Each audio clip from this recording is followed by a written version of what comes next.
கிறிஸ்துவுக்குள் பிரியமான சகோதர சகோதரிகளே, உங்கள் யாவரையும் இயேசு கிறிஸ்துவின் இனிதான நாமத்தினாலே வாழ்த்தி வரவேற்கிறேன்.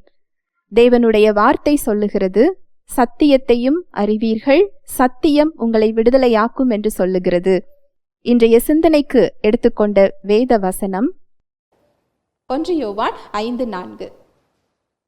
தேவனால் பிறப்பதெல்லாம் உலகத்தை ஜெயிக்கும்.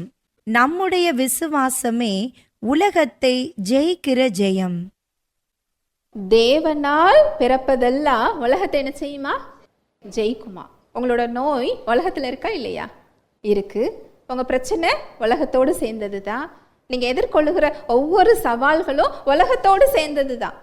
நம்மளாம் யாரால உண்டாயிருக்கிறோம்? தேவனால் உண்டாயிருக்கிறோம். அதுவும் எப்படி உண்டாக்கி இருக்கிறாரா? உலகத்தை ஜெயிக்கிற விதமாக அவர் உருவாக்கி இருக்கிறார். உங்க நோயை ஜெயிக்கிற விதமாக, உங்க பிரச்சனைகளை ஜெயிக்கிற விதமாக, உங்க கவலைகளை மேற்கொள்ளுகிற விதமாக, உங்க போராட்டங்கள்ல வெற்றி பெறுகிற விதமாக அவர் நம்மளை என்ன செஞ்சிருக்கிறாரா? உருவாக்கி இருக்கிறார். தேவனால் பிறப்பதெல்லாம் உலகத்தை என்ன செய்யுமா? ஜெயிக்குமா? அதுவும் என்ன சொல்லப்பட்டிருக்கு பாருங்க, நம்முடைய விசுவாசமே உலகத்தை ஜெயிக்கிற ஜெயம். நம்மோட விசுவாசம்தான் உலகத்தை ஜெயிக்கிற ஜெயம். அப்படின்னா சாத்தான் எதுல வந்து கைய வைப்பான்? விசுவாசத்துலதான் கைய வைப்பான். உங்க மேல ஒருத்தங்க கல்லை தூக்கி போட்டுக்கிட்டே இருக்காங்க. நான் அடிக்கடி இது சொல்ற ஒரு உதாரணம் தான். கல்லு மேல கோபம் வருமா? போடுறவங்க மேல வருமா? அது போல அவன் ஒரு பிரச்சனையை கொடுத்துக்கிட்டே இருக்கிறான். அந்த பிரச்சனையோடு போராடிக்கிட்டே இருக்கிறோம். அது மேல நமக்கு கோபம் வருது. அதை கொடுத்தது யாரு? சாத்தான். அவன் கையை வச்சிருக்கிறது எந்த இடம்? விசுவாசம். அதுல தேவனோட வல்லமையை, அவருடைய அன்பை, அவருடைய மகத்துவத்தை, அவர் நான் யாருன்னு சொல்லி எனக்கு சொல்லப்பட்டிருக்கிறத விசுவாசிக்க விடாமல் நம்முடைய கவனத்தை பிரச்சனைகளின் மீது திசை திருப்புகிறான். உங்க நோய் மீது, உங்க பிரச்சனை மீது, உங்க குடும்பத்தின் மீது, உங்க பிள்ளைகள் மீது, உங்க வேலையின் மீது, உங்களை எதிர்த்து வருகிற மனிதர்கள் மீது. உண்மையிலேயே நம்முடைய போர் அவங்க யார் கூடயும் கிடையாது. யார் கூட தெரியுமா? விசுவாசிக்க விடாமல் வருகின்ற எண்ணங்களோடு நமக்கு போர். ரொம்ப எளிமையாக அவர் கொடுத்திருக்கிறார். அவங்களுக்கு இதுக்கு ஒரு சிறந்த ஒரு உதாரணத்தை சொல்றேன். இஸ்ரவேல் மக்கள் எகிப்திலிருந்து பெரிய பெரிய அற்புதங்களை செஞ்சு தேவன் கூட்டி வருகிறார். எதற்காக கூட்டிட்டு வர்றாரு? பாலும் தேனும் ஓடுகின்ற கானான் தேசத்தை நான் உங்களுக்கு கொடுத்தேன். கொடுப்பேன்லாம் சொல்லல, கொடுத்தேன். கானானுக்கு முன்னாடி வந்து நிற்கிறாங்க. தேவனுக்கு அவங்கள உள்ள போய் வேவு பார்க்க அனுப்பணும்லாம் விருப்பம் கிடையாது. தேவனோட விருப்பம் அதெல்லாம் கிடையாது. ஆனா மக்களுக்கு தேவன் கொடுத்த தேசம் எப்படிப்பட்டது போய் பார்க்கணும்னு சொல்லி ஒரு ஆசை. மக்கள் விரும்பினாங்க, தேவன் அனுமதிக்கிறார். 12 பேர் உள்ள போய் பார்க்க போறாங்க. பார்த்துட்டு வந்து அவங்க சொன்ன தகவல் என்ன அப்படின்னா, தேவன் சொன்னது போல் அது பாலும் தேனும் ஓடுகின்ற தேசம்தான். அதுல எந்த மாற்று கருத்தும் இல்லை. ஆனால் அங்க யார் இருக்கிறா? ராட்சசர் இருக்காங்க. அந்த கோட்டை எப்படி இருக்கு? பலமா இருக்கு.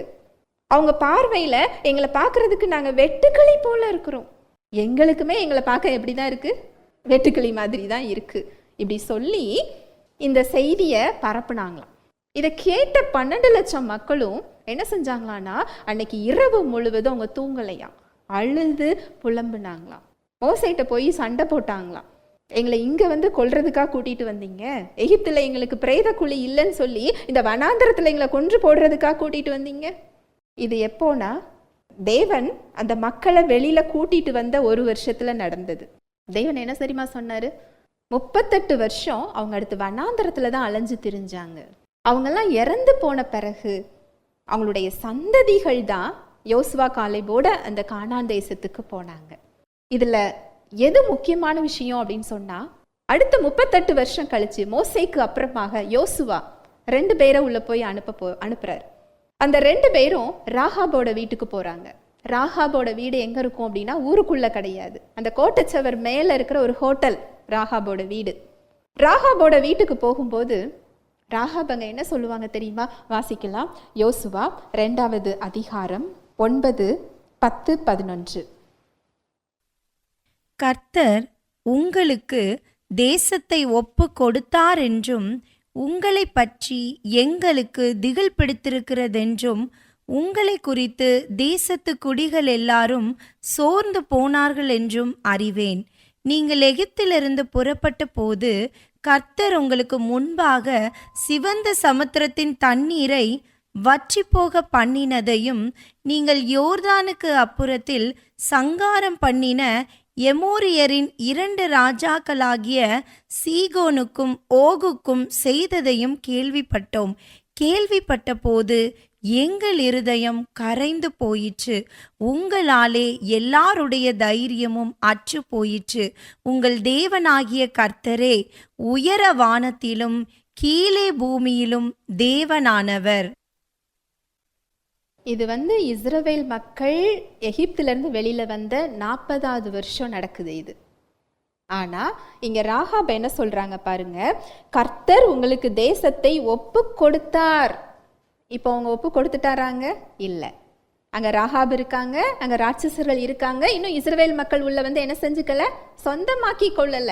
ஆனா இங்க ராகாப் என்ன சொல்றாங்க பாருங்க, கர்த்தர் உங்களுக்கு தேசத்தை ஒப்பு கொடுத்தார் என்றும் உங்களை பற்றி எங்களுக்கு திகில் பிடித்திருக்கிறது. உங்களை குறிச்சு எங்க மக்களுக்கு என்ன இருக்கு?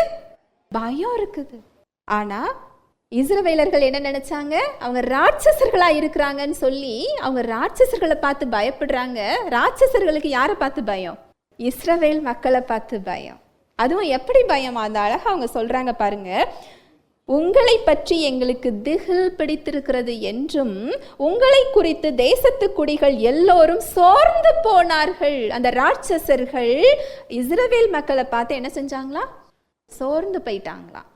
நீங்கள் எகிப்திலிருந்து புறப்பட்ட போது கர்த்தர் உங்களுக்கு முன்பாக சிவந்த சமுத்திரத்தின் தண்ணீரை வற்றி போக பண்ணினதையும் நீங்கள் யோர்தானுக்கு அப்புறத்தில் சங்காரம் பண்ணின எமோரியரின் 2 ராஜாக்களாகிய சீகோனுக்கும் ஓகுக்கும் செய்ததையும் கேள்விப்பட்டோம். கேள்விப்பட்ட போது எங்கள் இருதயம் கரைந்து போயிற்று. உங்களாலே எல்லாருடைய தைரியமும் அற்று போயிற்று. ராட்சசர்களோட இருதயம் மெழுகு மாதிரி என்ன செஞ்சுட்டா? உருகிட்டு. உள்ள ஒண்ணுமே இல்லை, வெளியில தான் அவங்க ராட்சசர்கள், உள்ள என்ன இல்லை? ஒண்ணுமே இல்லை. இந்த மக்கள் 2வது வருஷமே உள்ள போய் விசுவாசத்தோடு காலை தூக்கி வச்சிருந்தாங்கன்னு சொன்னா அவங்க எளிதாக அந்த தேசத்தை சொந்தமாக்கி இருக்க முடியும். இப்ப சொல்லுங்க, ராட்சசர்களால அவங்க சொந்தமாக்கலையா? இல்ல அவங்க ராட்சசர்களை பார்த்து பயந்ததுனால அவங்க சொந்தமாக்கி கொள்ளலையா? பயந்ததுனால. அதே போலதான் கானான்ங்கிறது இப்ப கிறிஸ்துவுக்குள் நமக்கு கொடுக்கப்பட்ட வாழ்வு, கிறிஸ்துவுக்குள் நமக்கு கொடுக்கப்பட்ட விடுதலை, கிறிஸ்துவுக்குள் நமக்கு கொடுக்கப்பட்ட சுகம், கிறிஸ்துவுக்குள் நமக்கு கொடுக்கப்பட்ட மீட்பு. அவர் கொடுத்துட்டார் அப்படிங்கிறதுனால அது உங்க கையில இயல்பா வந்துடாது. அது ஆவிக்குரிய வடிவில் இருக்கு. அதை நீங்க சொந்தமாக்கி கொள்ளணும். உங்க முன்னாடி ராட்சசர்கள் என்னதான் செய்வாங்க? இருக்கதான் செய்வாங்க. நோய்ங்கிற ஒரு ராட்சசன், நீங்க எதிர்கொள்ளுகின்ற ஒவ்வொரு பிரச்சனையும் ஒரு ராட்சசன் தான். உண்மை என்னன்னா அந்த ராட்சசனுடைய இருதயம் மெழுகு போல உருகி நிற்கிறது. ஹல்லேலூயா, பிரைஸ் தி லார்ட். ஏன் தெரியுமா? சிலுவையில் அவனுடைய அதிகாரத்தை உரிந்து கொண்டார். உங்களை குறித்து அவனுடைய இருதயம் சோர்ந்து போயிருக்கு. உங்களை குறித்து அவனுக்கு திகில் இருக்கு. எப்போ இவனுக்கு சத்தியம் தெரியுமோ, எப்போ இவனுக்கு சத்தியம் தெரியுமோன்னு சொல்லி அவனுக்கு என்ன இருக்குது? பயம் இருக்கு. ஆனா நாம யாரை பார்த்து பயந்துட்டு இருக்கிறோம்? அந்த பிரச்சனையை பார்த்து பயப்படுறோம், நோயை பார்த்து பயப்படுறோம், குறைவுகளை பார்த்து பயப்படுறோம். அதை கொடுக்குறவனை பார்த்து என்ன செஞ்சுட்டு இருக்கிறோம்? பயந்துகிட்டு இருக்கோம். சிலர் அது கொடுக்கறதே தேவன் தான் என்ன நினைச்சு செஞ்சுட்டு இருக்கிறோம்? ஏத்துக்கிடவும் செய்யறோம். அந்த விசுவாச குறைவு தான் அந்த கிருபையை சொந்தமாக்கி கொள்ள முடியாமல் நின்று கொண்டிருக்கிறோம். நம்முடைய போர் நோயோடு கிடையாது, நம்முடைய போர் பாவத்தோடு கிடையாது, நம்முடைய போர் தேவனோடு கிடையாது, நம்முடைய போர் சாத்தானோடும் கிடையாது. அதை விசுவாசிக்க விடாமல் செய்கின்ற விசுவாச குறைவோடு தான் நமக்கு போர். பிரச்சனைக்கு மத்தியில பயம் வருதா? சத்தியத்தை அறிந்து கொள்ளுங்கள், தேவனுடைய அன்பை அறிந்து கொள்ளுங்கள், அவருடைய வல்லமையை அறிந்து கொள்ளுங்கள், கிறிஸ்துவுக்குள் நீங்கள் யார் என்பதை அறிந்து கொள்ளுங்கள். அந்த பயம் உங்களை விட்டு என்ன செஞ்சிடும்? போயிடும். சாத்தானுக்கு உங்க மேல அதிகாரம் இல்லை. உங்க சரீரத்தை அவன் தொட முடியாது. உங்க சரீரத்துல ஒரு உறுப்பை கூட அவன் தொட முடியாது. இதை நீங்க அறிந்து கொண்டு விசுவாசத்தோடு அந்த இடத்துல நிற்கும் போது அந்த நோய் உங்களை விட்டு ஓடி போகும். இதுதான் நீங்க பிசாசை எதிர்த்து நிற்கிறது. அவனுக்கு உங்க மேல என்ன கிடையாது? அதிகாரம் கிடையாது. அவர் எல்லாவற்றையும் செய்து முடித்திருக்கிறார். நம்முடைய விசுவாசமே உலகத்தை ஜெயிக்கிற ஜெயமாய் இருக்கிறது. இந்த விசுவாசம் அவர் வார்த்தையில் இருக்கிறது. அவர் வார்த்தையை கேட்க கேட்க இந்த விசுவாசத்தை நீங்க என்ன செய்ய முடியும்? பெற்றுக்கொள்ள முடியும். உங்களுக்கு ராட்சசனை பார்த்து பயம் இருக்கலாம், நீங்கள் எதிர்கொள்ளுகின்ற பிரச்சனைகள் ஒரு தகவலை கொடுக்கலாம். அவருடைய வார்த்தையை அதிகமாக உட்கொள்ள ஆரம்பிங்க. அந்த பயம் உங்களை விட்டு என்ன செஞ்சிடும்? ஓடி போகும். அப்போ நம்ம எல்லாருக்கும் ஒரே ஒரு போராட்டம் தான். என்ன போராட்டம்? விசுவாசத்தின் நல்ல போராட்டம். ஏன்னு சொன்னால் இந்த போராட்டத்தில் நம்ம தோத்து போக போகிறது கிடையாது. இந்த போராட்டத்தில் நமக்கு என்ன கொடுக்கப்பட்டிருக்கு? வெற்றி கொடுக்கப்பட்டிருக்கு. சாத்தானால இந்த போராட்டத்தோட விளைவுகளை உங்ககிட்ட அவன் என்ன செய்ய முடியாது? கொடுக்க முடியாது. முடிவு நமக்கு தெரியும். இதில் சாத்தான் ஜெயிக்க போறது இல்லை. யார் தான் ஜெயிக்க போகிறோம்? நாம தான் ஜெயிக்க போகிறோம். நோயோடு இருக்க போறதில்ல, சுகம்தான் நமக்கு அதில் கொடுக்கப்பட்டிருக்கு. தோல்வியோடு நம்ம இருக்க போறதில்ல, அதுல ஜெயம் நமக்கு என்ன செய்யப்பட்டிருக்கு?